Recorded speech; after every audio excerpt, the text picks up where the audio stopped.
السلام عليكم ورحمة الله. الحمد لله رب العالمين، والصلاة والسلام على أشرف المرسلين وعلى آله وصحبه أجمعين. أما بعد. സൂറത്തുൽ ഹുമസ 104-ാമത്തെ അധ്യായമാണ്. സൂറത്തുൽ ഹുമസ എന്ന് പറയുമ്പോൾ തന്നെ ഇതിൻ്റെ ആദ്യം ഒരു ഇൻട്രൊഡക്ഷൻ പറയാൻ ആഗ്രഹിക്കുകയാണ്. വിശുദ്ധ ഖുർആൻ മുഴുവനും അർത്ഥസഹിതം വായിക്കാൻ എൻ്റെ ജീവിതത്തിൽ അവസരം ഉണ്ടായിട്ടുണ്ട്. അങ്ങനെ പറയുമ്പോൾ ഇതെന്താ ഇങ്ങനെ പറയുന്നതെന്ന് വിചാരിക്കും.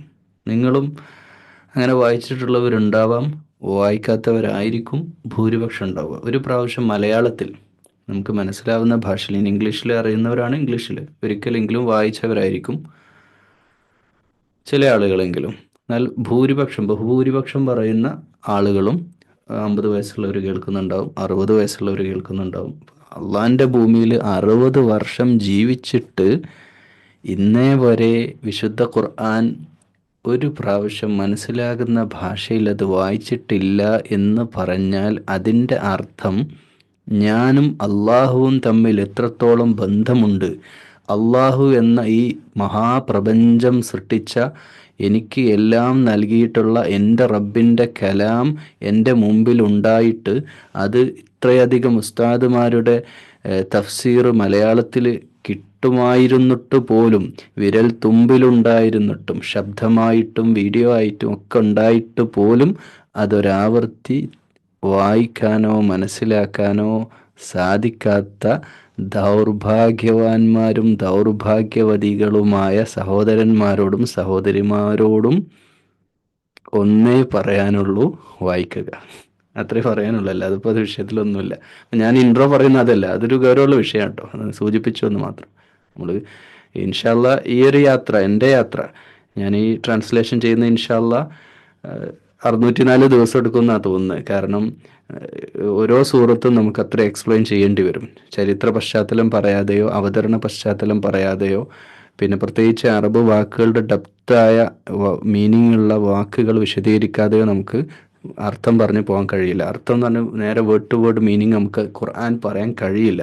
ആരോ കമൻറ്റിൽ എഴുതിയിട്ട് അയച്ചിട്ടുണ്ട്, ഇത് എന്തോ ഒരു വിശദീകരണമാണ്. വിശദീകരിക്കാതിരിക്കാൻ എങ്ങനെ സാധിക്കും?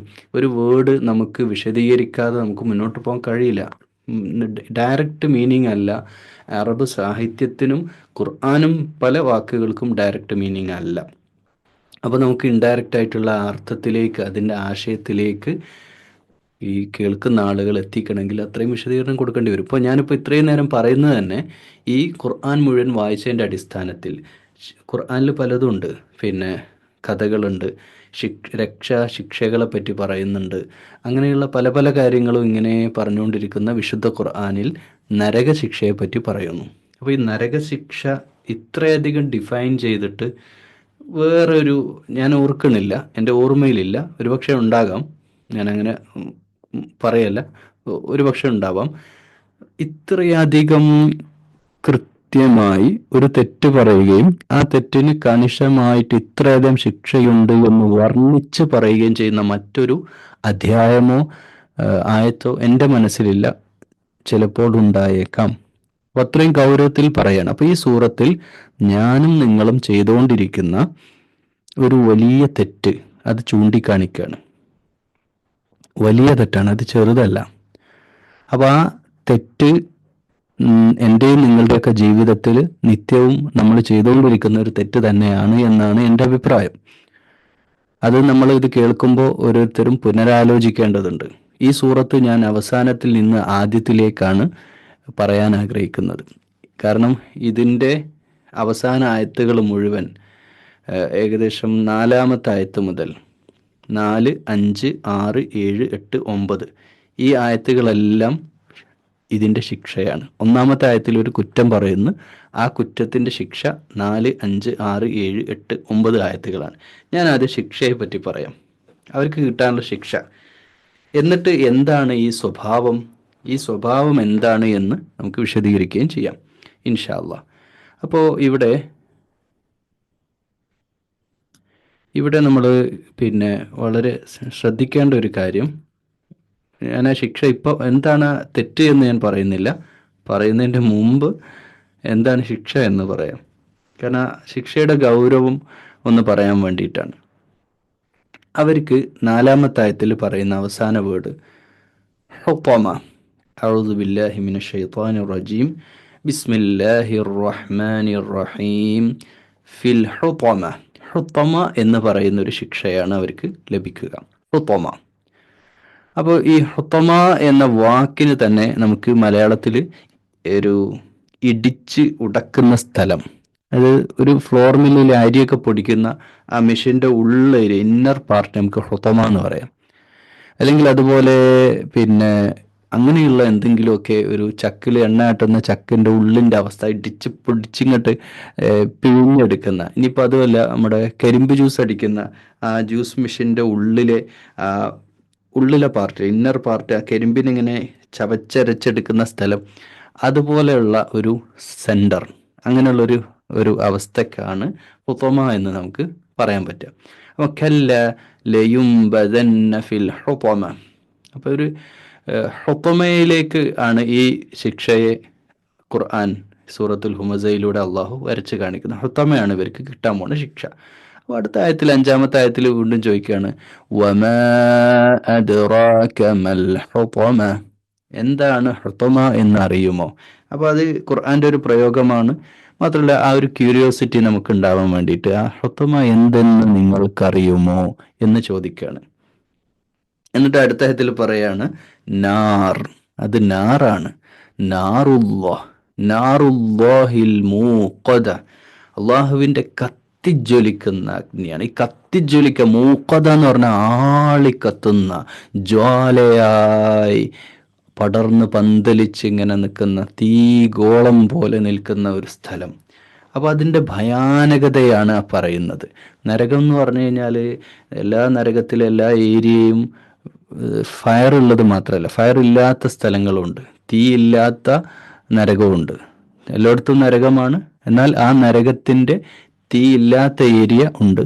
പക്ഷെ തീ മാത്രമുള്ള അതികഠിനമായ കാഫിറുകൾക്ക് നൽകപ്പെടുന്ന ശിക്ഷ, കാഫിറുകളും മുശ്രിക്കുകളൊക്കെ നരകത്തിൻ്റെ അടിത്തട്ട് എന്ന് പറയുമ്പോൾ അത്രക്കും ഭയാനകമായ തീ കൊണ്ട് ചുട്ടരിക്കപ്പെടുന്ന സ്ഥലം, അങ്ങനെയുള്ളൊരു സ്ഥലം. നാറുല്ലാഹിൽ മൂഖദ, കത്തിജ്വലിക്കുന്ന ഒരു സ്ഥലം. അല്ലതി തത്വലിഉ അലൽ അഫ്ഇദ. ആ തീയിൻ്റെ പ്രത്യേകത അവരുടെ ഹൃദയങ്ങളോളം, നെഞ്ചും കൂട് തകർത്തു എന്നൊക്കെ നമ്മളൊരു പ്രയോഗം ഉണ്ടല്ലോ, ആ നെഞ്ചും കൂട് തകർത്ത് കരിച്ച് കളയുന്ന, അതുവരെ ഉള്ളിലേക്ക് പ്രവേശിച്ച് കളയുന്ന തീയാണത്. തത്വലിഉ അലൽ അഫ്ഇദ ഇന്നഹ അലൈഹിം മുഖ്സദ. അത് അവരുടെ മേൽ അടച്ചു മൂടപ്പെട്ടതാണ്. ഫി അമദിൻ മുമദ്ദദ. ഉന്നതമായ വലിയ വലുപ്പമുള്ള തൂണുകളിൽ ബന്ധിതമായ അവസ്ഥയിൽ. അപ്പോൾ നമ്മൾ അതിനെ ഒന്ന് നമ്മുടെ ഒരു വിഷ്വലൈസ് ചെയ്യുക, നമ്മൾ നമ്മുടെ മനസ്സിൽ ആ ഒരു സംഭവത്തെ ഒന്ന് വിഷ്വലൈസ് ചെയ്യുക. ഒരു സ്ഥലം അടച്ച്, തീ ഗോളം കൊണ്ട് അടച്ചു മൂടി, തൂണുകളിൽ ഒരു വരിഞ്ഞു മുറുക്കി, ചങ്ങലയാൽ വരിഞ്ഞു മുറുക്കി ഒരു കത്തിജ്വലിക്കുന്ന അവസ്ഥയിൽ അവിടുത്തെ തീ, ഈ നാറ് എന്ന് പറഞ്ഞ തീ സാധാരണ തീയല്ല. ജഹന്നം എന്ന് പറഞ്ഞ സ്ഥലമുണ്ട് നരകത്തിൽ. നരകത്തെ പല പേരുകൾ പറയുന്നുണ്ട്, ജഹീമുണ്ട്. അപ്പോൾ ഇതൊക്കെ നമ്മൾ മനസ്സിലാക്കണം. നാർ എന്ന് പറയും. അപ്പം ഈ തീയുള്ള സ്ഥലം, ഈ തീൻ്റെ നാറ് എന്ന തീയുടെ പ്രശ്നം എന്ന് പറഞ്ഞാൽ നമ്മുടെ നാട്ടിൽ നമ്മൾ ഈ കത്തിക്കുന്ന തീയല്ല. അപ്പം അള്ളാഹിൻ്റെ നൂർ, വെളിച്ചം, നാറും നൂറും ആണ് പറയുക. നൂറിന്നാണ് നാറ് വരുന്നത്. ഈ വെളിച്ചം പവർഫുള്ളാണ്. നമ്മൾ ഈ ഫയർ തന്നെ പല രീതിയിലുണ്ടല്ലോ. അപ്പം നമ്മൾ ഈ ഗ്യാസ് കട്ടർ ആയിട്ടൊക്കെ ഉപയോഗിക്കുന്ന മെഷീനറീസ് നിന്ന് വരുന്ന ഫയർ വേറെയാണ്, ഭയങ്കരമായിട്ട് ബേണിംഗ് ആയിട്ട്. ഇപ്പോൾ ഇരുമ്പിനെ വരെ കരിച്ച് കളയുന്ന, ഇരുമ്പ് വരെ ഉരുക്കി കളയുന്ന തീ, അത്രയും പവർഫുൾ ആയിട്ടുള്ള തീ ഉണ്ട്. അപ്പോൾ ഈ തീൻ്റെ അത്രക്കും, ഇപ്പോൾ നമ്മൾ ചിക്കൻ, പിന്നെ ഗ്രിൽ ചിക്കനൊക്കെ ചെയ്യുന്ന കടയിൽ നമ്മൾ ശ്രദ്ധിച്ചാൽ കാണാം, ആ ചിക്കൻ്റെ പുറം ഭാഗമാണ് ഇങ്ങനെ പിന്നെ വെന്ത് വരുന്നത്, അതിൻ്റെ എല്ലൊന്നും കരിയുന്നില്ല. പക്ഷേ ഇത്തരത്തിലുള്ള ഒരു ഗ്യാസ് കട്ടറിനൊക്കെ ഉപയോഗിക്കുന്ന ഒരു നല്ല ഫോഴ്സുള്ള പവർ കൊടുത്തു കഴിഞ്ഞാൽ ചിക്കൻ്റെ എല്ല് വരെ കരിഞ്ഞു പോകും. അപ്പോൾ തീ തന്നെ പല ഡിഫറെൻറ്റ് ടൈപ്പ് ഉണ്ട്. അപ്പോൾ ഈ തീയുടെ പ്രത്യേകതയായിട്ട് ഡിഫൈൻ ചെയ്യുന്നത് ഈ എല്ലുകൾ വരെ കരിച്ചു കളയുന്ന, ഹൃദയങ്ങളോളം പടർന്ന് കയറുന്ന, ഇറച്ചി കഴിഞ്ഞിട്ട് ഉള്ളോട്ട് കയറാൻ പറ്റുന്ന അത്രക്കും ഫോഴ്സ് ഉള്ള, അത്രക്കും കഠിനമായ തീ കൊണ്ടുള്ള ശിക്ഷയാണ് ഹുത്തമ എന്ന് പറയുന്ന, അവരുടെ ചുറ്റും കവർ ചെയ്തുകൊണ്ട് അവരെ അതിൻ്റെ ഉള്ളിലിട്ടിട്ട് വെന്തുരുക്കിയെടുക്കുന്ന അതികഠിന കഠോരമായ ഒരു ശിക്ഷ എന്ന് വിശുദ്ധ ഖുർആൻ ഈ 4 മുതൽ 9 വരെയുള്ള ആയത്ത്, അതും തൂണുകളിൽ ബന്ധിക്കപ്പെട്ട അവസ്ഥയിൽ അവരുടെ ഹൃദയങ്ങളോളം പടർന്നു കയറുന്ന ജ്വാലയായിട്ട് തീ മാത്രമുള്ള ഒരു സ്ഥലം അടച്ചുമൂടി, അവരുടെ മേൽ അടച്ചുമൂടിയുള്ള ഇത്തരം വലിയ ശിക്ഷ ഇതെന്തിനാണ്? എന്തിനാണ്? 3 കാര്യങ്ങൾ ആണ് അതിൽ പറയുന്നത്. ഈ ആയ നമ്പർ 2, 3 ഒന്നാമത്തതിനെ ഉപോത്ബലകമായിട്ട് പറയുന്നതാണ്, അവരുടെ സ്വഭാവത്തെ പറയാണ്. എന്താന്ന് നോക്കാം. ഇപ്പം ഇത്രയും കാര്യങ്ങളൊക്കെ പറഞ്ഞു വന്ന് ഇത്രയും വലിയ ശിക്ഷ നൽകുന്ന കുറ്റം എന്താണ്? വൈൽ, അവർക്ക് നാശം എന്നാണ് ഈ സൂറത്ത് തന്നെ തുടങ്ങുന്നത്. തുടക്കം തന്നെ വൈൽ എന്നാണ്. വൈൽ എന്ന് പറഞ്ഞാൽ സർവനാശം, അവർ നശിച്ചു പോകട്ടെ. ലിക്കുല്ലി, അവരെല്ലാവരും, ഏവരെല്ലാവരും, ഹുമസത്തിൽ ലുമസ, ഹുമസയും ലുമസയും ചെയ്യുന്നവർ, ഹുമസയും ലുമസയും ചെയ്യുന്ന ആളുകൾ. അപ്പോൾ ഞാനിപ്പോൾ ഇത്രയും പറഞ്ഞ് ഈ സൂറത്തിനെ പറ്റി ഒരു ഐഡിയ ഇല്ലാത്ത, അല്ലെങ്കിൽ ഈ സൂറത്തിനെ പറ്റിയും ഇതിൻ്റെ അർത്ഥവും പറ്റി ഒരു രീതിയിലുള്ള അറിവില്ലാത്ത ഇത് കേൾക്കുന്ന ഒരാൾക്ക് എന്താ ഉസ്താദ് അതൊന്ന് പറ, ഹുമസ എന്താണ്, ലുമസ എന്താണ് എന്നൊരു മനസ്സിലേക്ക് വരുന്നുണ്ടാവും. അറിയുന്നവർക്കും കാര്യങ്ങൾ അറിയാം. ഓക്കെ, അപ്പോൾ ഞാൻ ഇത്രയും കൊണ്ടുവരണം, ഈ പീക്ക് പോയിന്റിൽ ഇത്രയും സൂറത്ത് ഇത്രയും പറഞ്ഞിട്ട് ഈ ഹുമസ ലുമസയിലേക്ക് നിങ്ങളുടെ മുഴുവൻ ശ്രദ്ധയും കൊണ്ടുവരികയാണ്. ഞാൻ ഒന്നുകൂടി തിരിച്ചു പോട്ടെ. ഇത്ര വലിയ ശിക്ഷ പറഞ്ഞ്, ഇത്ര വലിയ ശിക്ഷ ഇത്രയധികം ഡിഫൈൻ ചെയ്ത് പറഞ്ഞത് ഹുമസയും ലുമസയും ചെയ്യുന്നവരാണ്. ഇനി നമുക്ക് ഹുമസ ലുമസയിലേക്ക് വരാം. ഹുമസ ലുമസ, കുത്തുവാക്ക് പറയാം, അധിക്ഷേപിക്കാം, ഇൻസൾട്ട് ചെയ്യാം. കുത്തുവാക്ക്, നമ്മൾ കുത്തുവാക്കിനെ പറയാം. നമ്മൾ കുത്തുക എന്ന് പറഞ്ഞാൽ എങ്ങനെയാ? ഒരു പിന്നെ കത്തി എടുത്ത ഒരാളെ കുത്തുക, കുത്തുവാക്ക് എന്നാ പറഞ്ഞു. കുത്ത് കൊള്ളുന്ന വേദന ഉണ്ടാവും വാക്കിന്. വാക്ക് ഗസാലി ഇമാമിൻ്റെ വാക്കുകളുണ്ട്. ഗസാലി ഇമാം പറയുന്നുണ്ട്, ആളുകൾ നരകത്തിലേക്ക് ആളുകൾ, ഒരുപാട് ആളുകൾ നരകത്തിൽ പോകാൻ കാരണം നാവാണ് എന്നാണ്.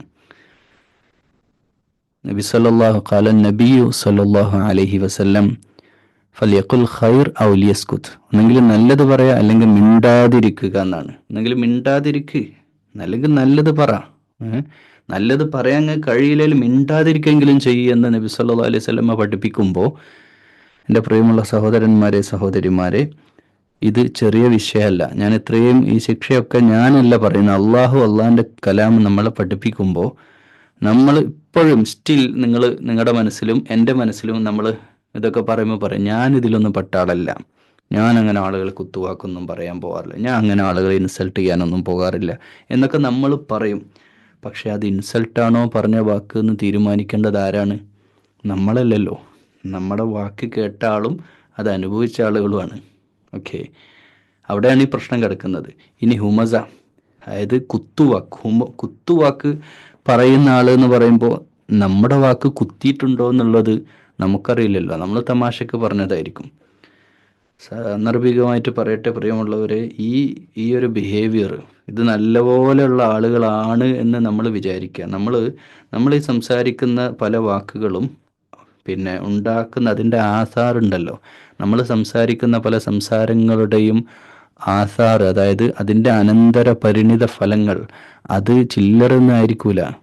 നമ്മൾ കുത്തിയിട്ട് ചില വാക്കുകളാണ്ട് പറഞ്ഞു പോവുക ചെയ്യാം. അങ്ങനെ ഒരു ഉദാഹരണമായിട്ട് ഒരു കാര്യം പറയാം. നമ്മുടെ കുടുംബത്തിലൊരു കല്യാണം നടന്നു.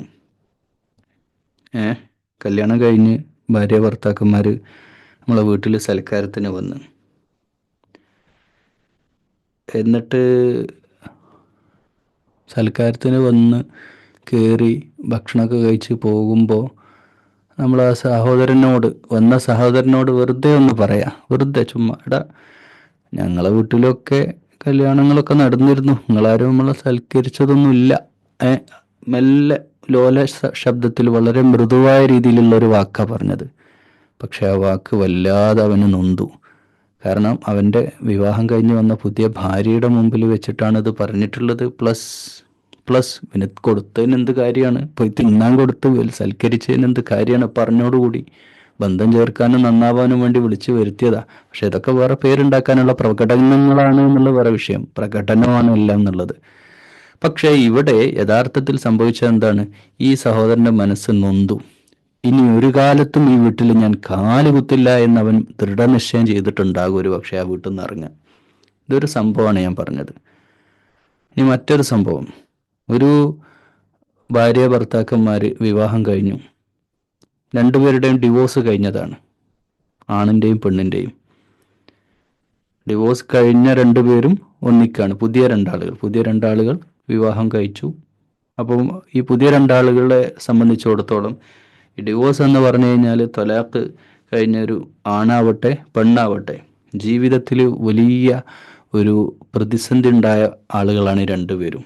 പ്രതിസന്ധി എന്ന് പറഞ്ഞാൽ അത് അനുഭവിച്ചുള്ള ആളുകൾക്കാണ് അത് പറഞ്ഞാൽ മനസ്സിലാവുള്ളൂ. നിങ്ങൾ അനുഭവിച്ചുള്ളവർക്ക് നിങ്ങൾക്ക് മനസ്സിലാവും. ഡിവോഴ്സ് കഴിഞ്ഞവർ, അതൊരു വല്ലാത്ത വേദനയാണ്. ഈ വേൾഡിലെ, ഈ ഭൂമിയിലെ ഏറ്റവും വലിയ പെയിൻഫുൾ ആയിട്ടുള്ള ഒരു സംഗതിയാണ് ഭാര്യ ഭർത്താക്കന്മാർ പിരിയേണ്ടി വരിക എന്നുള്ളത്. അങ്ങനെ പിരിഞ്ഞിട്ടുള്ള ഒരു ആണും പെണ്ണും വീണ്ടും വേറെ ഒരാണും പെണ്ണിനോട് അവർ മാനസികമായിട്ട് ഇനി വേറൊരു വിവാഹത്തിന് സന്നദ്ധമാകില്ല. ആണാവട്ടെ പെണ്ണാവട്ടെ, ഒരു വല്ലാത്ത അതിൻ്റെ ഷോക്കിലായിരിക്കും. അപ്പോൾ ആ ഷോക്കിൽ നിന്നൊക്കെ മാറി ഒരാണും പെണ്ണും ഇവർ വേറൊരു വിവാഹത്തിലേക്ക് പ്രവേശിക്കുന്നവരാണ്. അപ്പോൾ ഈ പെണ്ണിന് ആദ്യ ഭർത്താവിലെ കുട്ടി ഉണ്ടായിരുന്നു. അപ്പോൾ ഈ രണ്ടാമത് കല്യാണം കഴിച്ച പുരുഷൻ ഈ പെണ്ണിനോട് പറഞ്ഞു, നീ അവനെയും കൂട്ടിക്കോ, കല്യാണത്തിൻ്റെ അന്ന് തന്നെ അവനെയും കൂട്ടിക്കോ, എൻ്റെ വീട്ടിൽ നീ എൻ്റെ മോനായിട്ട് ഞാൻ നോക്കാം, എൻ്റെ മോനെ പോലെയല്ല എൻ്റെ മോനായിട്ട് നോക്കാം എന്നൊക്കെ പറഞ്ഞ് അവർ ഒരുമിച്ച് ആണിൻ്റെ വീട്ടിലേക്ക് കൊണ്ടുവന്നിരിക്കുകയാണ്. അപ്പോഴാണ് അയൽവാസിയായിട്ടുള്ള ഒരു സഹോദരി വന്നിട്ട് ഈ മോനെ 5 വയസ്സ് പ്രായങ്ങാനുണ്ട്. അപ്പോൾ തമാശ പറഞ്ഞതാണ്. തമാശ ആളുകളുടെ ഇടയിൽ വെച്ചിട്ടില്ല, തമാശ പറയാ. ഇതേതാ മോൻ? അപ്പോൾ ഇതിൻ്റെ മോനാണ്. കല്യാണം കഴിഞ്ഞ് ഇപ്പം തന്നെ കുട്ടിയായോ? ഇതൊരു ചെറിയ വാക്ക്, ഒരു തമാശ. അടുത്തുള്ളവർ ചിരിച്ചു, പെണ്ണെണീറ്റ് പോയി. പക്ഷേ അത് ആ വിവാഹത്തിൻ്റെ ഡിവോഴ്സിലേക്ക് അത് എത്തിച്ചു എന്നുള്ള. കാരണം ഈ പെണ്ണിനെ സംബന്ധിച്ചിടത്തോളം ഒരു 5 വർഷത്തോളം കഴിഞ്ഞ ഡിവോഴ്സ് കഴിഞ്ഞ് അടുത്ത വിവാഹം കഴിക്കുന്നത് വരെ കാത്തിരുന്നത് പിന്നെ വിവാഹം കഴിക്കണ്ടാൻ തീരുമാനിച്ചത് എൻ്റെ മോൻ, ഈ മോനെയായിട്ട് വേറൊരു വീട്ടിൽ പോയിട്ട് ജീവിക്കുമുണ്ടാവുന്ന മാനസിക പ്രയാസങ്ങൾ, അത് സ്വാഭാവികമാണ്, എന്തായാലും ഉണ്ടാവും. പക്ഷെ ആ പ്രയാസങ്ങളൊക്കെ റിക്കവർ ചെയ്യപ്പെടും, അല്ലെങ്കിൽ പ്രശ്നം ഉണ്ടാവില്ല എന്ന് വിചാരിച്ചുള്ള പ്രതീക്ഷയിലാണല്ലോ ഈ പെണ്ണ് മറ്റൊരു വീട്ടിൽ കയറി ചെല്ലുന്നത്. നോക്കൂ, ഈ അയൽവാസിയായ സഹോദരി വന്നിട്ട് ഇങ്ങനൊരു വാക്ക് പറയുമ്പോൾ അത് ഒരു കുത്തുവാക്കാണ്, അത് മനസ്സിനിട്ട് കുത്തുകയാണ്.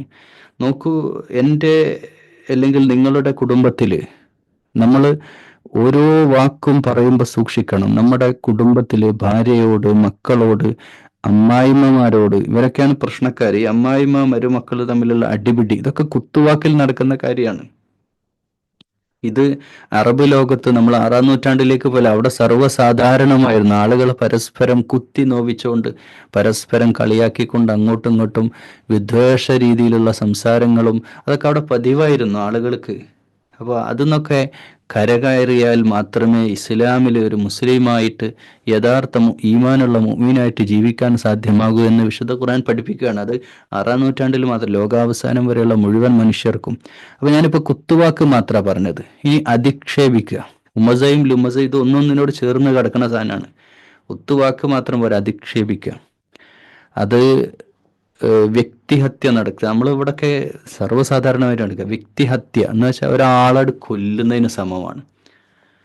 നമ്മൾ ഫിത്ന പറയല് പിന്നെ കൊലപാതകത്തെക്കാൾ പാതകമാണ് എന്ന് വിശുദ്ധ ഖുർആൻ പറയുന്നുണ്ടല്ലോ. ഫിത്ന ചില സന്ദർഭത്തിൽ, അതില്ല മിക്കവാറും അങ്ങനെയൊക്കെ തന്നെയാണ്. അപ്പോൾ ഫിത്ന തുടങ്ങുന്നത് ഈ വാക്കുകളിലൂടെയാണ്. നോക്കൂ, നമ്മുടെ വീട്ടിലേക്ക് കയറി വരുന്ന ഒരു ഭാര്യ ഭർത്താക്കന്മാരെ നോക്കിയിട്ട് നിനക്ക് ഇവളെ കിട്ടിയുള്ളൂ എന്നൊക്കെ പറഞ്ഞു, അതൊരു കുത്തായി, മനസ്സിലൊരു കുത്തു കൊടുത്തിരിക്കുകയാണ്. ആ കുത്തുമായിട്ട് ഇവനിങ്ങനെ ആലോചിക്കുകയാണ് രാത്രി കിടക്കുമ്പോൾ, എനിക്കൊന്നുകൂടി നോക്കി വിവാഹം ചെയ്യാമായിരുന്നു, അമ്മായി പറഞ്ഞത് ഇങ്ങനെയാണല്ലോ, അല്ലെങ്കിൽ ഉപ്പയുടെ അനിയൻ അവിടെ പോയപ്പോൾ അങ്ങനെയാണല്ലോ പറഞ്ഞത് എന്നൊക്കെ നമ്മുടെ മനസ്സിലേക്ക് കാര്യങ്ങൾ കൊണ്ടുവരുന്നത് ആരാണ്? അത് പൈശാചികത മാത്രമല്ല, ഇത് നമ്മുടെ നാവ് കൊണ്ട് നമ്മൾ പോസിറ്റീവായി മാത്രമേ സംസാരിക്കാവൂ. ആരോടാവട്ടെ, മനുഷ്യരുമായിട്ട് ബന്ധപ്പെട്ട് സംസാരിക്കുമ്പോൾ വളരെയധികം ശ്രദ്ധിക്കണം. പ്രത്യേകിച്ച് ഒരാളുടെ അഭിമാന ബോധത്തെ, അഭിമാനത്തെ ഹനിക്കുന്ന രീതിയിലുള്ള വർത്താനം നമ്മുടെ ഭാഗത്തുനിന്ന് വരാൻ പാടില്ല. ഇത് ഗീബത്തും നമീമത്തുമായിട്ട് ഇതിനെ നമുക്ക് കണക്ട് ചെയ്യാവുന്നതാണ്. ഒരാളുടെ സാന്നിധ്യത്തിൽ മുഖത്ത് നോക്കി കുത്തി പറയുന്നതിനെ പറ്റിയാണ് ഇവിടെ പറയുന്നത്. കാരണം ഒരാളുടെ മുഖത്ത് നോക്കി കുത്തി പറയാന്ന് പറഞ്ഞാൽ ആ പറയുന്നവന്റെ മനസ്സ് എത്രത്തോളം വൃത്തികെട്ടതാണ് ആലോചിച്ച് നോക്കൂ. ഒരാളെ മുഖത്ത് നോക്കിയിട്ട് ഒരാളെ ഇങ്ങനെ കുറ്റം പറയുക. ഇവിടെ സാന്ദർഭികമായിട്ട് ഒരു കാര്യം കൂടെ പറയട്ടെ, പ്രിയമുള്ള സഹോദരന്മാരെ സഹോദരിമാരെ, ഈ കുറ്റം കുറവ് എല്ലാവർക്കും ഉണ്ടാവും. എല്ലാ മനുഷ്യരും കുറ്റവും കുറവുള്ളവരാണ്, ഞാനും നിങ്ങളൊക്കെ. പോരായ്മകൾ പലർക്കും ഉണ്ട്, പലതും ഉണ്ട്. ഇത് നസീഹത്തോടുകൂടെ ആളെ വിളിച്ച് നേരിട്ട് നസീഹത്തോടുകൂടെ പറയുന്നത് വേറെ വശമാണ്, അതവിടെ കിടക്കട്ടെ. അതല്ലാത്ത രീതിയിലുള്ള എന്ത് സംസാരവും വിലക്കപ്പെട്ടതാണ്, ഹറാമാണ്, ഒരു മുസ്ലിമിന് ചേർന്ന നിലപാടല്ല. ഒരു മുസ്ലിം ചെയ്യാൻ പാടില്ല, ഞാനും നിങ്ങളും ചെയ്യാൻ പാടില്ല. എന്ത്? ഒരു മനുഷ്യന്റെ കുറ്റം കുറവ് നമ്മൾ എടുത്ത് നേരിട്ടോ അല്ലെങ്കിൽ അസാന്നിധ്യത്തിലോ പറയാൻ പാടില്ല. ഇത് നമുക്ക് സാധിക്കൂല. ഞാനിത് പറയുമ്പോൾ എനിക്കിത് കഴിയില്ല, നിങ്ങളിത് കേൾക്കും, നിങ്ങൾക്കും കഴിയില്ല എന്നറിയാം. 99% പേരും അങ്ങനെ തന്നെ വിശ്വസിക്കുക. നമ്മൾ രണ്ടാൾ കൂടിയ മൂന്നാമത്തവനെ പറ്റി സംസാരിക്കും, അത് മനുഷ്യ സഹജമാണ്. പക്ഷെ ആ സംസാരിക്കുന്ന സംസാരം ഒരിക്കലും നെഗറ്റീവായിട്ട് വരാൻ പാടില്ല. അയാളുടെ ആ മൂന്നാമത്തെ വ്യക്തിയുടെ അഭിമാനത്തെ ഹനിക്കുന്ന രീതിയിലുള്ള സംസാരം. അപ്പം ചിലർ പറയും അവനുള്ളതല്ലേ പറയണത്, ഉള്ളതും പറയാൻ പാടില്ല. എത്ര പേര് യോജിക്കും എൻ്റെ പ്രിയമുള്ള സഹോദരിമാരെ സഹോദരന്മാരെ, നിങ്ങൾ എത്ര പേര് യോജിക്കും? ഉള്ളതും പറയാൻ പാടില്ല. ഉള്ള കുറ്റം എന്താ പറയുന്നതിന്? പറ്റില്ല, ഇസ്ലാം അനുവാദം തരുന്നില്ല. രണ്ട് സാഹചര്യങ്ങളൊഴിച്ച്, അതും മാനദണ്ഡങ്ങൾക്ക് വിധേയമാണ്. രണ്ട് സാഹചര്യങ്ങളൊഴിക്കെ ഒരു മനുഷ്യന്റെ കുറ്റവും കുറവും പറയാൻ, പരസ്പരം നാവുകൊണ്ട് വേറെ രണ്ടുപേര് സംസാരിക്കാൻ ഇസ്ലാം അനുവാദം നൽകുന്നില്ല. രണ്ട് സാഹചര്യങ്ങൾ. ഒന്ന് ഇലക്ഷനുമായിട്ട് ബന്ധപ്പെട്ടാണ്, ഉത്തരവാദിത്തപ്പെട്ട പോസ്റ്റുകളിലേക്ക് ഖിലാഫത്തുമായിട്ട് ബന്ധപ്പെട്ട, ഇപ്പം പള്ളി പ്രസിഡന്റിനെ സെലക്ട് ഏതെങ്കിലും ആളെ പിടിച്ചാക്കാൻ പറ്റൂലല്ലോ. അത് പറയേണ്ടത്, അതും തന്നെ പറയേണ്ട പോലെ തോന്നിയ പോലെ നാട്ടുകാരോട് മുഴുവൻ പറഞ്ഞെടുക്കലല്ല, മൈക്ക് കിട്ടി പ്രഭാഷണം നടത്തലും അല്ല. അത് പറയേണ്ട ആളുകളോട് കൃത്യമായിട്ട് രഹസ്യ സ്വഭാവം, അയാളുടെ അഭിമാനബോധത്തെ ചോദ്യം ചെയ്യാത്ത രീതിയിൽ തന്നെ ആയിരിക്കണം ആ പറയുന്ന കാര്യവും. എന്നിട്ട് വേണം ഇസ്ലാമികമായി, ഇതൊക്കെ ഇതിന്റെ അടിസ്ഥാനമാണ്. നിസ്കാരം, നോമ്പ്, ഹജ്ജും അല്ല. ഇവിടെയാണ് നമുക്ക് വലിയൊരു പിഴവ് സംഭവിച്ചു. ഇവിടെയാണ് ആരാധനാനുഷ്ഠാനങ്ങൾ അങ്ങോട്ട് മുറുകെ അങ്ങോട്ട് പിടിച്ച്, എന്നിട്ട് വ്യക്തിപരമായിട്ട് സ്വഭാവ ശുദ്ധീകരണത്തിന്റെ വഴിയിൽ ഇസ്ലാം നടപ്പാക്കേണ്ട കാര്യത്തിൽ നമ്മൾ അങ്ങ് വഴിവിട്ടു പോവുകയും ചെയ്തു. ഇത് സമുദായത്തിന് ഇന്ന് നേരിട്ടൊരു പ്രശ്നമാണ്. നമ്മൾ തൊപ്പിയും താടിയും വെച്ച്, അല്ലെങ്കിൽ ശുഭവസ്ത്രം ധരിച്ച്, അല്ലെ പർദ്ദയും മക്കനെയൊക്കെ ഇട്ട് നടക്കുമ്പോഴും നിക്കാബൊക്കെ വെച്ച് നടക്കുമ്പോഴും സംസാര മര്യാദയുടെ വിഷയത്തിൽ നമ്മൾ വലിയ വീഴ്ച വരുത്തുന്നുണ്ട് സമുദായം എന്നുള്ള കാര്യം നമ്മൾ ആലോചിക്കേണ്ട കാര്യമാണ്. കാരണം നമ്മൾ മറ്റാരെയും എടുത്ത് പോകണ്ട, നമ്മൾ ഇന്നത്തെ കാര്യം ആലോചിക്കുക. ഇന്നലെ നമ്മൾ സംസാരിച്ച വിഷയങ്ങൾ ആലോചിച്ച് നോക്കുക.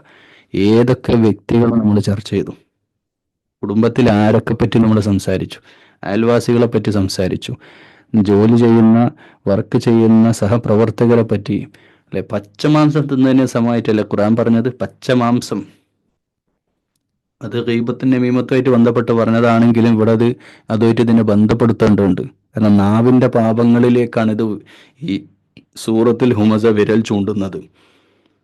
അത് ഒരാളെ ഫേസ് ടു ഫേസ് അധിക്ഷേപിക്കുക, ഇൻസൾട്ട് ചെയ്യാം, മറിഞ്ഞു നിന്ന് കുറ്റം പറയാം, മറിഞ്ഞു നിന്നിട്ട് കുറ്റം പറയാം, ഫേസ് ടു ഫേസ് അധിക്ഷേപിക്കുക. ഇതിനൊക്കെ ഒരാളെ മുഖത്ത് നമ്മളൊരു ബ്ലേഡ് കൊണ്ട് ഇങ്ങനെ ആയിട്ട് കോറിയിടാന്ന് പറയാം, വരഞ്ഞിട്ടെന്ന് വിചാരിക്കുക.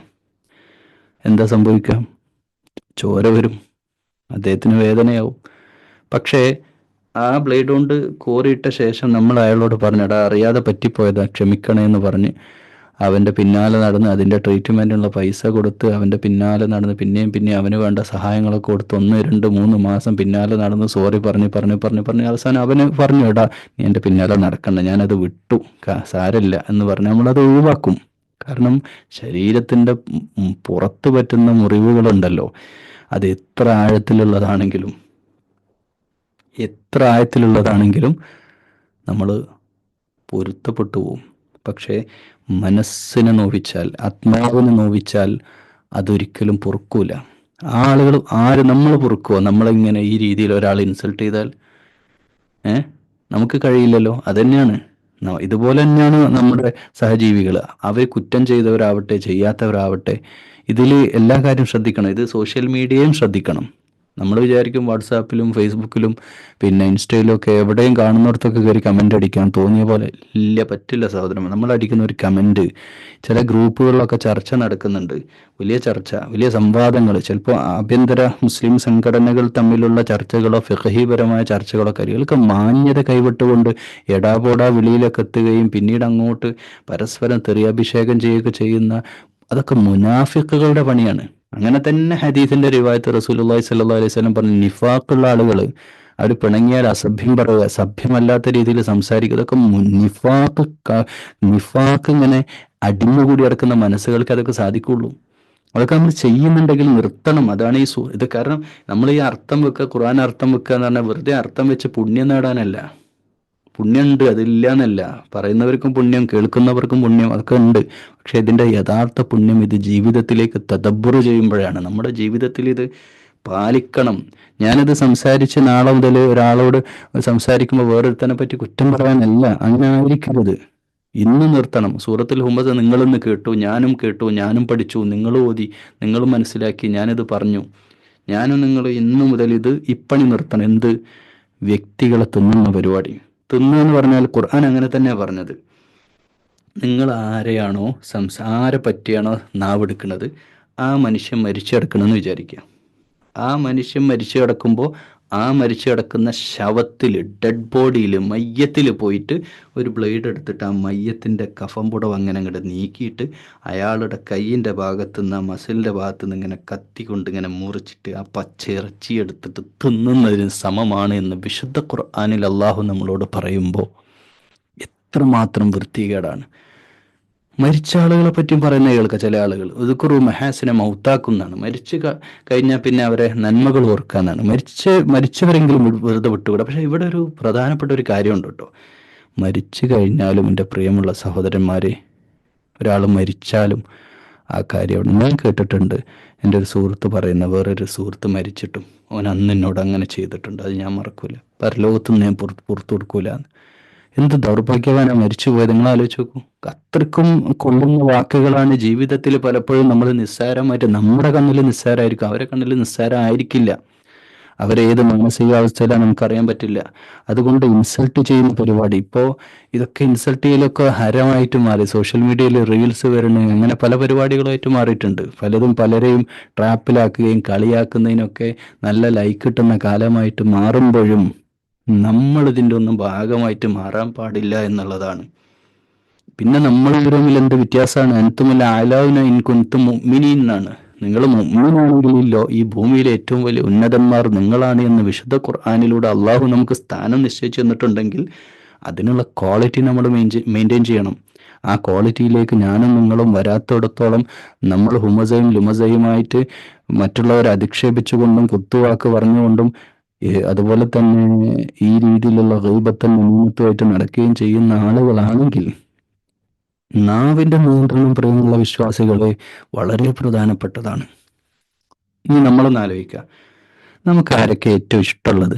നമ്മുടെ കുടുംബത്തിലെ, നമ്മുടെ സുഹൃത്തുക്കളെ, അയൽവാസികളെ, നമുക്ക് ഏറ്റവും ഇഷ്ടപ്പെട്ട ആളുകൾ ആരൊക്കെയാണ്? ആ ലിസ്റ്റ് എടുത്താൽ തന്നെ നമുക്ക് മനസ്സിലാവും. നല്ല വാക്ക് സംസാരിക്കുന്നവർ. ചെറുപ്പത്തിലുള്ള കാര്യം ആലോചിച്ച് നോക്കും. നമ്മളടുത്ത് വന്ന് നല്ല രീതിയിൽ പോസിറ്റീവായിട്ട് സംസാരിക്കുക, സാരില്ലടാ, അങ്ങനെയുള്ള തലോടുന്ന സ്പർശനം, നമുക്കൊരു സ്പർശനം നൽകുന്ന, ഒരു തലോടൽ നൽകുന്ന സംസാരം. പ്രയാസങ്ങളും പ്രതിസന്ധികളും ഒക്കെ ആയിട്ട് നമ്മൾ വല്ലാതെ ബുദ്ധിമുട്ടുന്ന സമയത്ത് ചിലപ്പം പൈസ ഒന്നും തരാൻ പറ്റുന്നവരിലും വാക്കുകൾ കൊണ്ടെങ്കിലും നമുക്ക് ആശ്വാസമാകുന്ന ഒരു സുഹൃത്തുണ്ടെങ്കിൽ ജീവിതത്തിൽ ആരംഭമായിട്ട് ഭാര്യയും ഭർത്താക്കന്മാരും പലപ്പോഴും ഡിവോഴ്സിന്റെ ഏറ്റവും പ്രധാനപ്പെട്ട കാരണം സംസാരമാണ്. ഏറ്റവും പലപ്പോഴും അല്ല കേട്ടോ, 90% ഡിവോഴ്സിന്റെയും ഏറ്റവും പ്രധാനപ്പെട്ട കാര്യം സംസാരമാണ്. ഈ സംസാരം വളരെയധികം ശ്രദ്ധിക്കണം. പ്രത്യേകിച്ച് ഭാര്യ ഭർത്താവിനെ പറ്റി, ഭർത്താവ് ഭാര്യനെ പറ്റി ഈ ഭൂമിയിൽ ആകാശത്തിന്റെ ചോട്ടിൽ ഒരാളോടും ഒരു കുറ്റവും പറയാൻ പാടില്ല. പറഞ്ഞോ പോയി. എന്ത് പിന്നെന്താ ഉള്ളത്? ഭാര്യ വിവാഹശേഷം ഭാര്യ വീട്ടിൽ പോയി ഭാര്യ പിതാവിനോടോ ഭാര്യയുടെ ഉപ്പാനോടോ ഉമ്മാനോടോ ഭർത്താവിനെ പറ്റി മോശമായ ഒരു വാക്ക് പറയുന്നോടെ പോയി തീർന്ന്. നിങ്ങളുടെ ദാമ്പത്യം തന്നെ കൊളായി. പിന്നെ ആ കണ്ണിലെ ഭർത്താവിന്റെ വാപ്പ കാണുന്നത്, ഉമ്മ കാണുന്നത്. ഇനി തിരിച്ചാണെങ്കിലോ ഭാര്യയെ പറ്റി ഭർത്താവിന്റെ വീട്ടുകാര് അങ്ങനെ കാണുന്നു, അവിടെ തീർന്ന്. അഭിമാനത്തിന് വില കൽപ്പിക്കണം. അഭിമാനത്തിന് വില കൽപ്പിച്ചുകൊണ്ടേ നമുക്ക് അള്ളാഹുവിന്റെ ഇഷ്ടം നേടിയെടുക്കാൻ. കാരണം ഇത്ര വലിയ ശിക്ഷ പറഞ്ഞു നമ്മൾ ആലോചിച്ച് നോക്കൂ. കരിച്ചു കളയുന്ന ഹൃദയങ്ങളോളം പടർന്നു കയറുന്ന ഇത്രയും അതിഭീകരമായ കഠിനമായ നാറുകൊണ്ട് കഠിനമായ തീ കൊണ്ട് ശിക്ഷിക്കുന്ന ഈ ഒരു ശിക്ഷ, ഇത്രയധികം വർണ്ണിച്ചുകൊണ്ട് ശിക്ഷയെ നിങ്ങൾ എത്ര ആയത്തതിനു വേണ്ടി മാറ്റി വെച്ചതെന്ന്. 4, 5, 6, 7, 8, 9, 7 ആയത്തുകൾ. 1, 2, 3, 4, 5, 6, 6 ആയത്തുകൾ. 6 ആയത്തിന് മുമ്പ് അല്ലദീ ജമഅ മാലൻ വഅദ്ദദ. അവരുടെ സ്വഭാവം പറയണ്ടേ. ഇങ്ങനത്തെ ആൾക്കാർക്ക് ഒരു സ്വഭാവമുണ്ട്, പൈസനോട് ഭയങ്കര ആർത്തിയായിരിക്കും. ആർത്തി എന്ന് പറഞ്ഞാൽ അടങ്ങാത്ര. അവർക്ക് ഒരുമിച്ച് കൂട്ടിയാൽ മതിയാവില്ല പൈസ. പൈസ പൈസ പൈസ, അതാണ് അവരുടെ ജീവിതം. പൈസ കിട്ടിയാലും മതിയാവില്ല, അത് കൊടുക്കൂല. ലുബ്ധും പിശുക്കും. കിട്ടിയാൽ എത്ര കിട്ടിയാലും മതി വരാത്ത ഒരു അവസ്ഥ അവർക്ക് ഉണ്ടാവും. അതിങ്ങനെ എണ്ണിക്കൊണ്ടിരിക്കുക, ഇന്നും കിട്ടണം ഇന്നും കിട്ടണം എന്നുള്ള വിചാരം. മാത്രമല്ല അവന്റെ ഒരു വിചാരം, ഈ പൈസ ഉണ്ടാക്കി ഓൻ്റെ ഒരു ധാരണ എന്താ പറയുക, യഹ്സബു അന്ന മാലഹു അഖ്ലദ. എൻ്റെ പൈസയാണ് ഇന്നങ്ങട്ട് എൻ്റെ ജീവിതം കട്ട് നിത്യനാക്കി, എന്നെ കലാകാലവും ഒരു അഖ്ലദ എന്ന് പറഞ്ഞാൽ നിത്യവാസമാണ് കിട്ടും, ഇവിടെ കാലാകാലം ജീവിക്കാൻ കഴിയുന്നുള്ള ഒരു ധാരണയിലാണ് എൻ്റെ ജീവിതം. അതായത് പൈസന്റെ ഡംബോണ്ടേ, പൈസന്റെ ഒരു അഹങ്കാരത്തോണ്ടാണ് ഇവനിങ്ങനെ നാട്ടുകാരെ മുഴുവനും കളിയാക്കി നടക്കുക.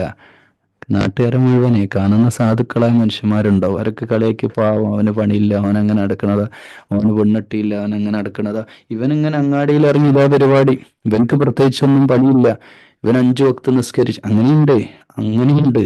5 വക്ത് നിസ്കരിച്ച്. പണ്ടത്തെ ഒരു പാട്ടുണ്ട്, പാട്ട് എനിക്ക് പാടാൻ അറിയില്ല, ഒന്ന് പറഞ്ഞു നോക്കാം. നമസ്കരിക്കും നോമ്പ് നോറ്റിടും, നമസ്കരിക്കും നോമ്പ് നോറ്റിടും, പുറത്തിറങ്ങി പിന്നെ പറയും, അന്യന്റെ പച്ചമാംസം കൊത്തിവലിക്കും. ഇതാണ് നമസ്കരിക്കും നോമ്പ് നോറ്റിടും, പുറത്തിറങ്ങിയാൽ പിന്നെ നുണ പറയും. അപ്പൊ ഈ നാവാണ് പ്രശ്നം. അന്യന്റെ പച്ചമാംസം കൊത്തിവലിക്കും എന്ന് പറഞ്ഞാൽ എന്താണ്? അത് പണ്ടത്തെ നല്ല നല്ല പാട്ടുകളിലെ ഒരു പാട്ടായത്.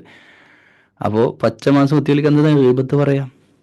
അപ്പോൾ ഈ സംസാരത്തിൽ എൻ്റെ പ്രിയമുള്ള വിശ്വാസികളെ, മുഅ്മിനീങ്ങളെ, നിങ്ങൾ നമ്മളോട് ഒരാൾ സംസാരമായിട്ട് വന്നാൽ എന്ത് ചെയ്യും? ഗീബത്തിന് നിമിത്തമായിട്ട് വേറൊരാളെ കുറ്റം പറഞ്ഞിട്ട് ഇങ്ങോട്ട് വന്നാൽ നമ്മൾ എന്ത് ചെയ്യും? നമ്മളവിടെ വെച്ച് നിർത്തുകയാണ്. എൻ്റെ ജീവിതത്തിൽ ഏറ്റവും ഷോക്കായിട്ടുള്ള ഞാനൊരു മനുഷ്യനോട് ഇങ്ങനെ സംസാരിക്കുക. എനിക്ക് ടെൻഡൻസി ഉണ്ടായിരുന്നു ചെറുപ്പകാലത്ത്, നല്ല ഒരു ഹൈസ്കൂൾ പ്രായം കഴിഞ്ഞ് ഒരു ഡിഗ്രി സമയത്ത് നമ്മൾ പെട്ടെന്ന് മറ്റുള്ളവരെ പറ്റി ഇങ്ങനെ പറഞ്ഞ് മറ്റു പാർട്ടിക്കാരെയോ അല്ലെങ്കിൽ ഏതെങ്കിലും വ്യക്തിയെ പറ്റി പറയുന്നൊരു സ്വഭാവം എനിക്കുണ്ടായിരുന്നു. അങ്ങനെ പറഞ്ഞിങ്ങനെ അവനുണ്ടല്ലോ, അവനുമായിട്ട് തീരെ അടുക്കാൻ പറ്റില്ല, ഇങ്ങനെയെന്ന് പറഞ്ഞ് തുടങ്ങുകയാണ്. അപ്പോഴത്തേക്ക് എൻ്റെ മുമ്പിലുള്ള അയാൾ പറയാ, നിങ്ങൾ സംസാരിക്കണ സംസാരത്തിൽ മറ്റ് വ്യക്തികളെ സംസാരിച്ചുകൊണ്ട് എന്നോട് നിങ്ങൾ സംസാരിക്കരുത്. മുഖത്ത് നോക്കി പറഞ്ഞു കഴിഞ്ഞാൽ നമ്മൾ സൈക്കിളിൽ നിന്ന് വീണ പോലെ അവസ്ഥ എന്നല്ല, ചളിയിൽ വീണിരിക്കുന്ന പോലെ എന്നൊക്കെ ഒരു അവസ്ഥയായിപ്പോയി. വ്യക്തികൾ പറയാൻ പോയിന്റ് കണ്ടിന്യൂ ചെയ്യും. പറയാനുള്ളത് അത് തന്നെയാ പ്രശ്നം. പിന്നെ സ്ത്രീകളിലാണ് ചില ആളുകളൊക്കെ പറയും, സ്ത്രീകളിലുണ്ട് 2 സ്ത്രീകൾ കൂടിയാൽ മൂന്നാമതൊരു സ്ത്രീ ആയിരിക്കും മിക്കവാറും സംസാരിക്കുക. ഇപ്പൊ അതിൽ മാറ്റം വന്നറിയില്ല, പണ്ടൊക്കെ അങ്ങനെ ആയിരുന്നു. പുരുഷന്മാർക്കും ഈ സ്വഭാവം ഉണ്ട്, ഇല്ലാതില്ല. എന്നാൽ പുരുഷന്മാരെ അപേക്ഷിച്ച് കൂടുതൽ പുരുഷന്മാർക്ക് വേറെയും പല കാര്യങ്ങളും സംസാരിക്കാം, രാഷ്ട്രീയ കാര്യങ്ങളുണ്ടാവും, അല്ലെങ്കിൽ ബിസിനസ് ആയിട്ടുള്ള കാര്യങ്ങൾ, പല കാര്യങ്ങളും കയറി വരും. പക്ഷെ സ്ത്രീകൾ സംസാരിക്കുമ്പോൾ കൂടുതലും മറ്റ് ബി കൂടിയാൽ സീനെ പറ്റിയായിരിക്കും മിക്കവാറും പറയാം. അതുകൊണ്ട് തന്നെ ചില ഹദീസിന്റെ റിവായത്തിൽ നരകത്തിൽ സ്ത്രീകൾ കൂടുതലാവുന്നതിന്റെ ഒരു കാരണം അവരുടെ നാവാണ് എന്ന് പറയുന്നുണ്ട്. സ്ത്രീകൾക്ക് നാവ് കുറച്ചധികമായിരിക്കും. മാത്രമല്ല പുരുഷനെ അപേക്ഷിച്ച് പിന്നെ സ്ത്രീകൾക്ക് കൂടുതൽ സംസാരിക്കാനുണ്ടാവും. അപ്പോൾ ആ സംസാരം കയറി ചെല്ലുക മിക്കവാറും വ്യക്തികളിലേക്കാണെങ്കിൽ അത് ഗീബത്തിലേക്ക് വരും. അപ്പോൾ ഈ സൂറത്തുൽ ഹുമസയുമായിട്ട് ബന്ധപ്പെട്ട് ഞാനും നിങ്ങളും ഒരു പ്രതിജ്ഞ എടുത്തിട്ട് വേണം ഈ സൂറത്തിൻ്റെ ഈ തഫ്സീർ അവസാനിക്കും അർത്ഥം വെച്ച് തീരുമ്പോൾ നമ്മളൊരു പ്രതിജ്ഞ എടുക്കണം.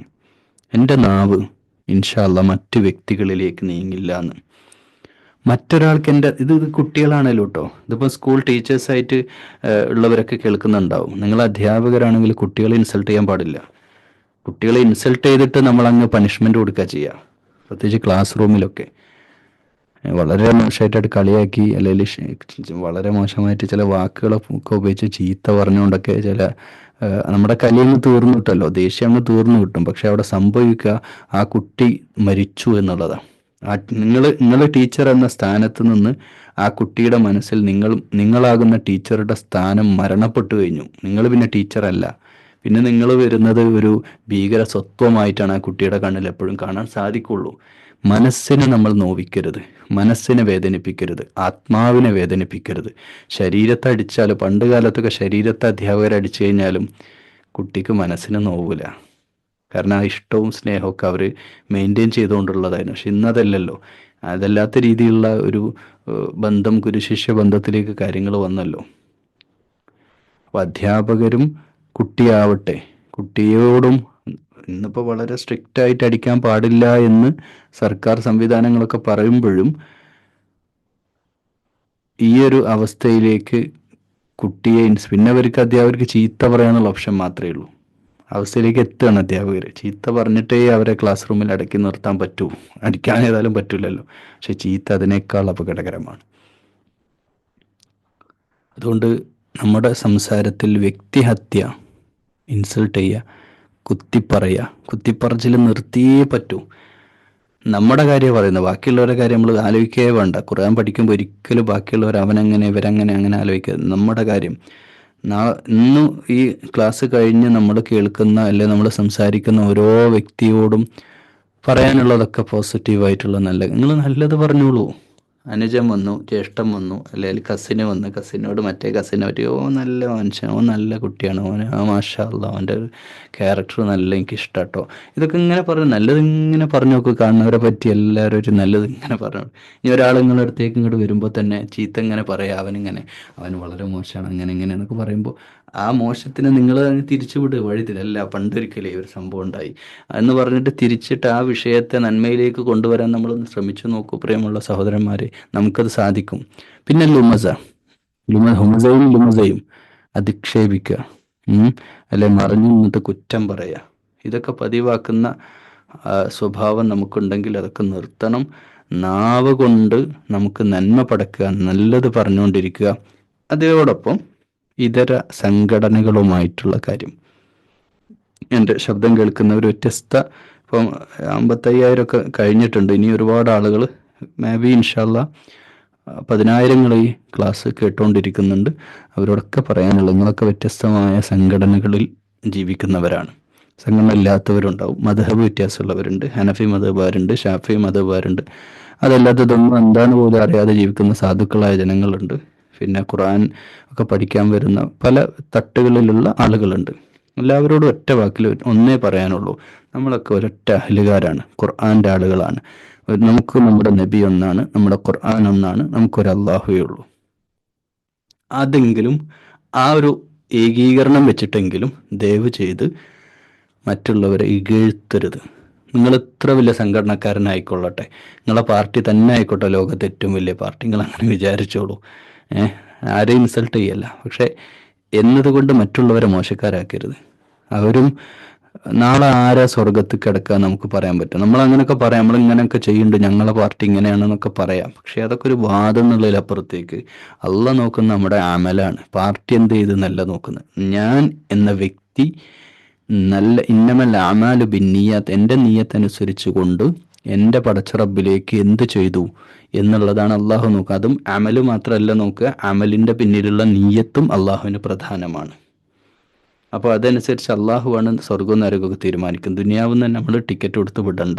അതുകൊണ്ട് ഈ വാട്സപ്പ് ഗ്രൂപ്പുകളാവട്ടെ, മറ്റ് ഏത് സോഷ്യൽ മീഡിയ പ്ലാറ്റ്ഫോമുകളാവട്ടെ, ഇനിയിപ്പോൾ കൂടി വന്ന പീഡിയ കൊലായ്മയിലോ വീട്ടിൻ്റെ കൊലായ്മയിലോ ഇരുന്നിട്ടുള്ള ചർച്ചയാവട്ടെ, അതിലൊന്നും ഒരിക്കലും ഇതര മുസ്ലിം സംഘടനകളെ അധിക്ഷേപിക്കരുത്, കുറ്റം പറയരുത്. നമുക്ക് സഹോദര ബുദ്ധിയ അതും നസിഹത്തൊന്നും അല്ല എന്നറിയാം, നമുക്കൊക്കെ അറിയാം. നമ്മളെ ഒരു ചാൻസ് കിട്ടുമ്പോൾ അടിക്കാനുള്ള ഒരു ചാൻസ് കിട്ടുമ്പോൾ ഒരു അടി കൊടുക്കുക എന്നല്ലാതെ നമുക്കാർക്കും ഓല പാർട്ടി നന്നായി വരണമെന്നോ ഓല പാർട്ടിക്കാരൻ അങ്ങനെ അവരെ മോശമാക്കുക എന്നുള്ള അജണ്ട മാത്രമേ നമുക്കുണ്ടാവുള്ളൂ. അതുകൊണ്ട് ഒരിക്കലും അവരെ ഇൻസൾട്ട് ചെയ്ത് മാത്രമല്ല, നിങ്ങൾക്ക് പറ്റുമെങ്കിൽ രണ്ട് നല്ല വാക്ക് സംസാരിക്കും. നിങ്ങളെ പാർട്ടിക്കാർ അന്ന് ആ പരിപാടി നടത്തിയില്ലേ, അത് നിങ്ങൾ നല്ലൊരു പരിപാടിയാണ് നടത്തിയിട്ടോ എന്ന് പറയുന്ന രീതിയിലേക്ക് ഞാനും നിങ്ങളും മാറണം. ഇതൊരു താഴ്മയായിട്ടുള്ള അപേക്ഷ. പല സംഗതികളും കാണുമ്പോൾ ചില ഗ്രൂപ്പുകളിലൊക്കെ ഞാനുണ്ട്, ചില ഗ്രൂപ്പിലൊക്കെ നടക്കുന്ന അടിപിടികളൊക്കെ സാക്ഷ്യം വഹിച്ച് ചിലതിനൊക്കെ ലെഫ്റ്റായി പോകേണ്ടി വരും. കാരണം അത്രക്കും മോശമായിട്ട് അങ്ങോട്ടും ഇങ്ങോട്ടൊക്കെ ഇവരൊക്കെ മുസ്ലിങ്ങളാണോ എന്ന് തന്നെ ചിന്തിച്ചു പോകും. അപ്പോൾ അതൊന്നും ശരിയായ നടപടിയല്ല. പാർട്ടികൾ തമ്മിലാവട്ടെ, ഇനിയിപ്പം ഇതര മതവിശ്വാസികളാവട്ടെ, അവരോട് നമ്മളങ്ങനെ പറയാൻ പാടില്ലല്ലോ.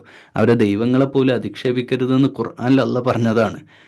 അവരെ ദൈവങ്ങളെ അധിക്ഷേപിക്കരുതെന്ന് റിയലായ ദൈവം പറയുന്നത്. റിയലായ പടച്ചവനാണ് അള്ളാഹു നമ്മളോട് പറയാം. മറ്റ് ഫേക്കായിട്ടുള്ള അള്ളാഹിൻ്റെ ക്രിയേഷൻസ് ആയിട്ടുള്ള അവർ ജാഹിലിയ ലോകത്താണ്, ജഹാലത്തിൽ അവർ ജീവിക്കുന്നത്, അറിവില്ലായ്മയാണ്.